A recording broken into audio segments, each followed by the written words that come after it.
Hello दोस्तों, हिंदी की बिंदी channel में आप सभी का स्वागत है। तो दोस्तों, आज के इस वीडियो में हम बात करेंगे हरियाणा असिस्टेंट प्रोफेसर के बारे में। तो जैसे कि आप सभी का कमेंट आया था कि इसका मैं सब्जेक्ट नॉलेज टेस्ट का बात बताऊं कि सब्जेक्ट नॉलेज टेस्ट में कैसे प्रश्न पूछे जाएंगे।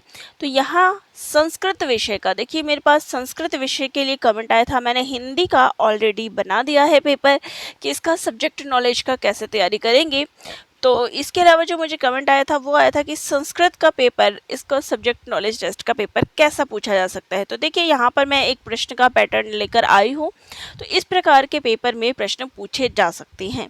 तो यहाँ पर देख सकते हैं कि प्रश्न जो है वो क्या है कि समास जो है समास आपको लिखना है। ठीक है, कि निम्न में कौन सा समास है। अब यहाँ पर कुछ रूप दिए गए हैं और इनका समास आपको बताना है कि इसमें कौन सा समास है।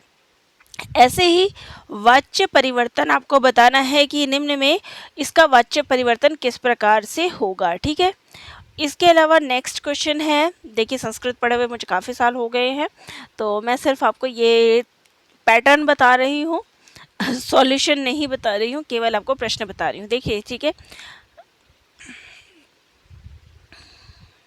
तो यहाँ पर आपको संज्ञा के बारे में जो है बताना है, उसके उदाहरण देके कि क्या चीज़ें हैं। तो ऐसे छोटे छोटे प्रश्न जो है इस पे पूछे गए हैं। ठीक है, त्रयाणाम सूत्राणाम सोदाहरण।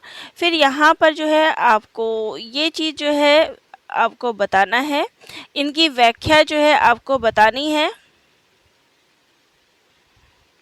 इसकी व्याख्या करके बताना है। देखिए, प्रश्न मुझे थोड़ा समझ नहीं आया, लेकिन प्रश्न आप देख ले, आप थोड़ा पैटर्न देख लें, क्योंकि संस्कृत जो है मुझे पढ़े हुए काफ़ी टाइम हो गए हैं।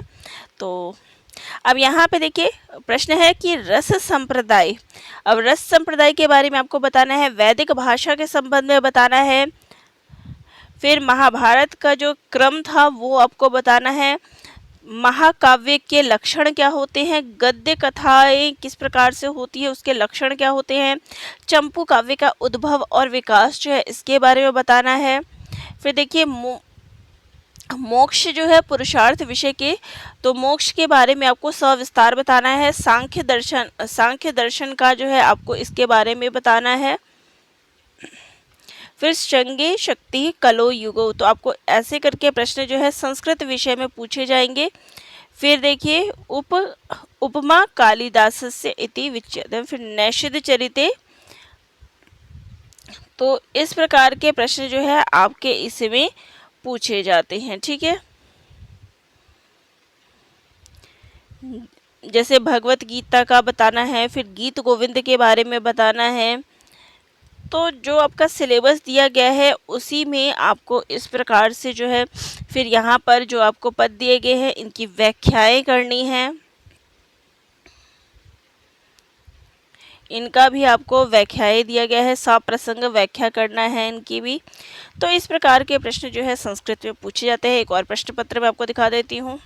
तो यहाँ पर ये मेरे पास दूसरा देखिए पेपर है, इसमें भी आप देख सकते हैं कि ऐसे ही आपको व्याख्या, सबसे पहले समास है, फिर वाच्य परिवर्तन पूछा गया है, फिर आपको यहाँ पे संदर्भ निर्देश पूर्वक व्याख्या करनी है, फिर पारिभाषिक शब्द इनके बताने हैं, ये त्रयाणाम सूत्राणाम इनको वो बताना है। फिर तो आपके प्रश्न जो है इसी प्रकार से जो है संस्कृत व्याकरण के प्रक्रिया ग्रंथों का परिचय देना है, भारतीय धर्मशास्त्र में निहित 16 संस्कारों का मानव जीवन में क्या महत्व है ये बताना है, संस्कृत साहित्य शास्त्र के संप्रदाय के विभाजन के आधार, रामायण कथा पर आधारित भास के नाटकों का परिचय, संस्कृत महाकाव्य के उद्भव और विकास का परिचय देना है, न्याय दर्शन में प्रतिमानित अनुमान प्रमाण को विस्तार से समझाना है। ठीक है, फिर यहाँ पर आपको किसी एक विषय पर निबंध लिखने के लिए आएगा। फिर मतलब ऐसे ही आपके टॉपिक जो है ऐसे पूछे जाएंगे। तो यहाँ मैंने कंप्लीट डिटेल जो है आपको दिखा दिया है कि देखिए, अर्थशास्त्र के रचयिता के रूप में कौटिल्य के योगदान पर प्रकाश डालना है, मुद्रा राक्षस नाटक के कृतक कलह प्रकरण का परिचय देना है। तो जो भी आपने बीए में, एमए में, बीए का भी छोड़िए, एमए में जो आपके टॉपिक्स थे आपने ऑब्जेक्टिव नहीं सब्जेक्टिव ही पेपर दिया था। एमए के पेपर जो होते थे वो सब्जेक्टिव होते थे। तो वैसे ही प्रश्न पत्र आपको अब फिर से तैयार करना है अपने सब्जेक्टिव के लिए। बस लिखने का जो पैटर्न है वो अपना अच्छा करिए, उसकी अच्छे से प्रैक्टिस करिए। प्रश्न जो है कुछ इसी प्रकार से पूछे जाएंगे। जो आपका सिलेबस दिया गया है उन्हीं सब सिलेबस पर आधारित प्रश्न आपके पूछे जाएंगे। अब आप पूछेंगे कि ये जो सिलेबस था वो स्क्रीनिंग का था कि सब्जेक्ट का था। तो यहाँ मैं जानकारी दे दूँ कि फ़िलहाल जो है अभी एक ही सिलेबस आया है। अगर कोई दूसरा सिलेबस जारी किया जाता है तो मैं शेयर ज़रूर करूँगी, लेकिन अगर कोई सिलेबस नहीं जारी किया गया तो समझ लीजिए कि यही एक सिलेबस है जो आपके सब्जेक्ट में भी और ऑब्जेक्टिव में भी, दोनों पेपर में भी आपके यही काम आएगा। और इसका आप आसानी से परिवर्तन कर सकते हैं कि जो क्वेश्चन है वो किस प्रकार से सब्जेक्टिव में भी इस पर बनते हैं।